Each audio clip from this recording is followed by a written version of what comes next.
This month marks 1 year since health insurance coverage under the Affordable Care Act began, and from the President's point of view, so far, so good. More than 10 million Americans who didn't have health insurance before have signed up.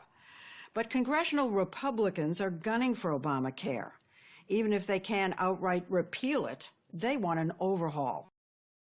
And with the debate just getting underway, author Stephen Brill, who has spent the past 2 years immersing himself in the subject, has come out with a new book, America's Bitter Pill, that takes a comprehensive look at what the new law does and doesn't do.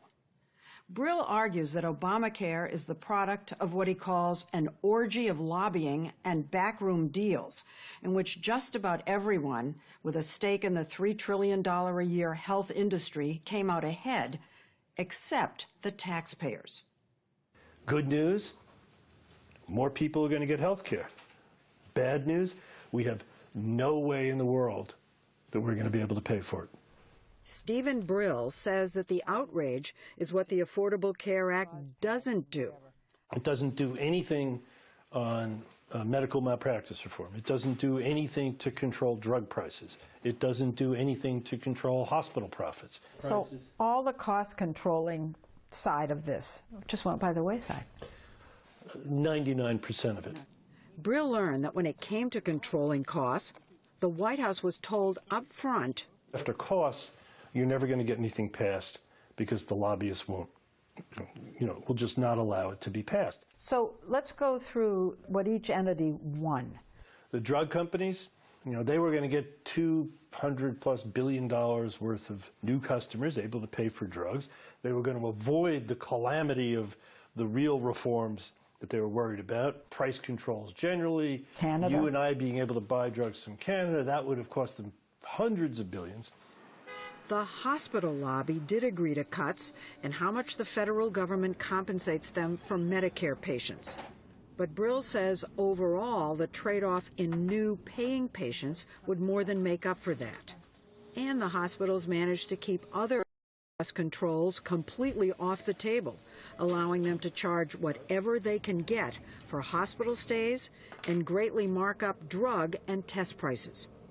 In writing his book, Brill wanted to find out how hospitals jack up those prices. He found the answer in the Recchi family of Lancaster, Ohio. Their experience, both before and after Obamacare kicked in, shows all the things Brill says the law should have dealt with, like highly inflated hospital charges, but didn't. I just want to get healthy, and that's what I told him. Yeah. Their story begins in 2012 when Sean Recchi, then 42, father of 2, was diagnosed with cancer, stage 4 non-Hodgkin's lymphoma. I have 2 young children, I want to see them get married. I want to see my grandchildren. Too early. Stephanie was determined to get him to MD Anderson in Houston, one of the premier nonprofit cancer centers in the country. But because their health insurance policy was so limited, they had to pay up front. First, $48,900 for the evaluation, then more for the actual treatment. They told me that we would have to give them another $35,000 to get him to get chemo. Did you have the money? I didn't. My mother did. Your mother had to give you the money? Yes. I just kept thinking in the back of my mind, there's a mistake, and we'll work it out. I just have to get him there, and I have to get him better. That was my main concern. When Sean was sick, they felt vulnerable and scared. Like most people in that kind of crisis, they never once asked what any specific item or test cost. When they got the bill, they gave it to Stephen Brill, who found charges he couldn't believe. The first thing I saw in their bill was a generic Tylenol, $1.50. Now that's not... One pill? One pill. You can buy 100 generic Tylenols for the same $1.50. So that's 1,000% markup. But who cares? It's just $1.50. As you start going down the bill, they had something like $15,000 worth of blood tests that Medicare would have paid a few $100s for. The charges add up over the single-spaced 18 pages of the bill.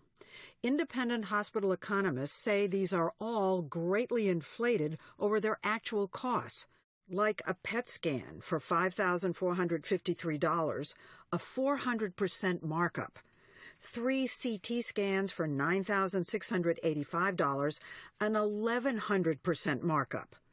The charge for his room was $10,746 for 6 days. That comes to $1,791.